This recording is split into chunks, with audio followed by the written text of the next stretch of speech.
यह है बंगाल, कभी सांस्कृतिक और क्रांति की पहचान रखने वाली जमीन, लेकिन आज यहाँ की पहचान है खून, साजिश और सत्ता का खेल। यहाँ सत्ता पर कब्जा जमाने के लिए सिर्फ वोट नहीं बल्कि धर्म और जाति को हथियार बनाया जाता है। यहाँ सवाल सिर्फ राजनीति का नहीं बल्कि हिंदू बनाम मुस्लिम की गहरी खाई का है। कहा जाता है कि ममता बनर्जी ने इस धरती पर अपना ऐसा साम्राज्य बना लिया है जहां विरोध करना आसान नहीं और सच बोलना और भी मुश्किल। When Ghosh refused to leave, assembly marshals were called in and he was dragged out of the house. Mamta slammed the BJP legislators. जहां बीजेपी के कार्यकर्ता रातों रात गायब कर दिए जाते हैं, जहां घुसपैठियों को बसाकर बनाया जाता है वोट बैंक का साम्राज्य। तो आइए खोलते हैं बंगाल की रियासत का वो चेहरा जिसे सुनकर आप भी सोचेंगे क्या यही लोकतंत्र है। कभी पश्चिम बंगाल पर वामपंथी दलों का 34 साल लंबा शासन था। कहा जाता था कि उन्हें कोई हिला नहीं सकता, लेकिन इसी भीड़ से निकली एक महिला ने खेल बदल दिया, ममता बनर्जी।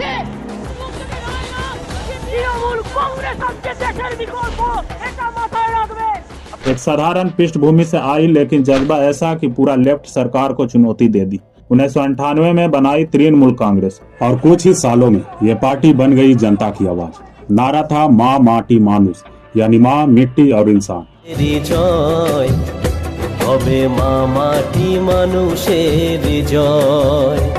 और फिर 2011 में वो हुआ जिसकी कल्पना भी मुश्किल थी।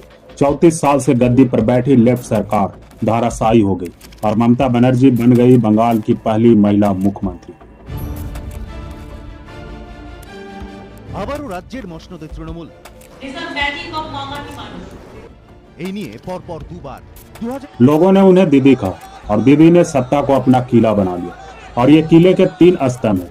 पहला स्तंभ प्रशासन। आरोप है कि पुलिस से लेकर पंचायत तक हर जगह तृणमूल कांग्रेस की पकड़ है। चुनाव हो या विरोध प्रदर्शन, प्रशासन अक्सर सरकार के पक्ष में खड़ा दिखता है। 27% मुस्लिम आबादी लगभग एक तरफा तृणमूल कांग्रेस के साथ जाती है। यही वोट बैंक ममता बनर्जी का सबसे मजबूत कवच है जो हर चुनाव में उनकी हार को रोक देता है। तीसरा स्तंभ है डर। विपक्षी पार्टियों के कार्यकर्ता लगातार निशाने बनाए जाते हैं। हिंसा और दहशत का ये खेल विपक्ष की जड़ें कमजोर कर देता है।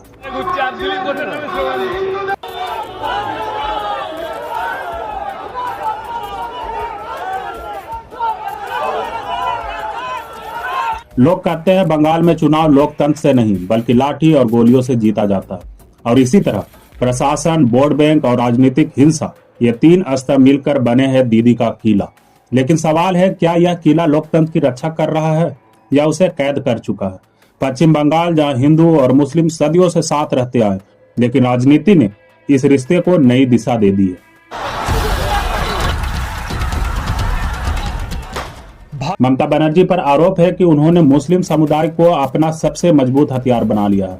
इफ्तार पार्टियां से लेकर टिकट वितरण तक हर जगह उनकी प्राथमिकता साफ दिखाई देती है। वहीं दूसरी ओर हिंदू समाज का एक बड़ा हिस्सा यह मानता है कि उनकी आवाज को दबाया जा रहा है।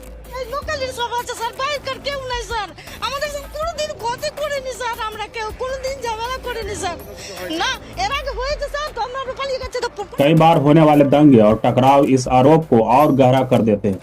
कई रिपोर्ट्स में सामने आया है कि दंगे और हिंसा में हिंदू समाज को ही ज्यादा निशाना बनाया जाता है और इन घटनाओं ने बंगाल की राजनीति को और ज्यादा सांप्रदायिक बना दिया है। नीतियों में भी यही अंतर साफ दिखाई देता है, जैसे मुसलमानों के लिए विशेष योजनाएं। 2012 में ममता बनर्जी ने एक ऐसा फैसला लिया जिसने पूरे देश में बहस छेड़ दी। मस्जिदों के इमाम और मुअज्जिनों को सरकारी भत्ता, इमामों को हर महीने 2500 रुपए और मुअज्जिनों को 1000 रुपए देने का ऐलान। सरकार ने अल्पसंख्यक छात्रवृत्ति योजना शुरू की और स्कूल से लेकर कॉलेज तक लाखों मुस्लिम छात्रों को प्री मैट्रिक, पोस्ट मैट्रिक और मैट्रिक स्कॉलरशिप दी गई। इतना ही नहीं, मुस्लिम समुदाय के कई हिस्सों को ओबीसी आरक्षण की श्रेणी में शामिल किया गया। नतीजा, शिक्षा और नौकरियों में उनका सीधा फायदा।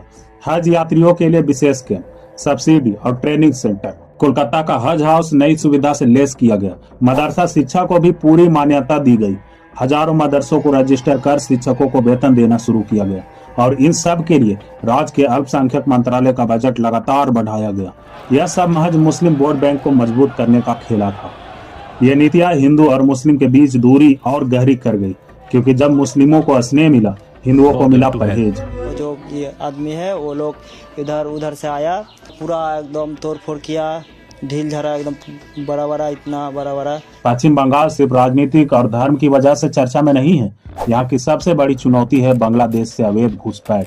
रिपोर्ट बताती है कि लाखों लोग बांग्लादेश से चुपचाप सीमा पार कर बांग्लादेश में बस चुके हैं। ये घुसपैठ अब समाज और राजनीति को दोनों को बदल रही है। Hundreds of Bengali-speaking Muslim and some Rohingya refugees are being pushed into Bangladesh. A UN expert is 2200 kilometre लंबी भारत और बांग्लादेश का सीमा का सबसे बड़ा हिस्सा पश्चिम बंगाल से जुड़ता है और यही इसे सबसे असुरक्षित बनाता है। आरोप यह भी है कि ममता बनर्जी ने इन घुसपैठियों को शरणार्थी का नाम देकर बसाया और बाद में इन्हें वोट बैंक में बदल दिया। बांग्लादेश से आए ये लोग पहले सिर्फ घुसपैठी कहलाते थे, लेकिन धीरे धीरे ये बंगाल की बस्तियों में बसने लगे। स्थानीय नेताओं ने उन्हें राशन कार्ड, आधार और वोटर आईडी तक दिला दिया और इसी तरह ये लोग शरणार्थी से नागरिक बन गए। फिर इन्हीं घुसपैठियों को पार्टी का समर्थक बनाया गया और चुनाव आते ही ये भीड़ ममता बनर्जी के वोट बैंक में बदल जाती है। चुनावी आंकड़े बताते हैं मुस्लिम वोट बैंक हर चुनाव में और मजबूत होता गया और इसमें घुसपैठियों का बड़ा योगदान रहा। पश्चिम बंगाल की राजनीति को अगर समझना हो तो सबसे पहले समझना होगा मुस्लिम वोट बैंक को। 2011 में जब ममता ने वाम दलों का 34 साल पुराना किला ढाया तो लगभग 60% मुस्लिम वोट बैंक सीधे टीएमसी के खाते में गए। 2016 तक यह समर्थक और गहरा हो गया। करीब 70 से 75% मुस्लिम वोट ममता बनर्जी की झोली में गिरा और 2021 में कहानी एक तरफा हो गई। करीब 75 से 80% मुस्लिम वोट सीधे टीएमसी के खाते में चला गया। 2011 तक मुसलमानों का बड़ा वोट बैंक वामपंथी के पास था, लेकिन जैसे ही लेफ्ट की पकड़ ढीली पड़ी, मुसलमानों को नया सहारा चाहिए था। दूसरी वजह ममता बनर्जी की मुस्लिम फ्रेंडली छवि, इमाम भत्ता, स्कॉलरशिप, हज हाउस, मदरसे की मान्यता। इन योजनाओं ने यह संदेश दिया कि ममता बनर्जी ही है जो मुसलमानों की असली हितैषी है। देख लो आप भाटपाड़ा में जाके बीजेपी को वोट देने से क्या होता है। जाओ जाके नोयाटी में देख लो, जाके बैरकपुर में देख लो। तीसरी वजह बीजेपी का उभार और ध्रुवीकरण। 2014 के बाद बीजेपी की हिंदुत्व राजनीतिक तेज हुई। इससे मुसलमानों में डर बैठ गया और वो एकजुट होकर टीएमसी के साथ खड़े हो गए। चौथी वजह टीएमसी का लोकल नेटवर्क। गांव-गांव में मुस्लिम नेता खड़े किए गए जो योजनाओं और सुरक्षा दोनों का भरोसा दिलाते रहे। पांचवी और सबसे बड़ी वजह एनआरसी और सीएए का डर।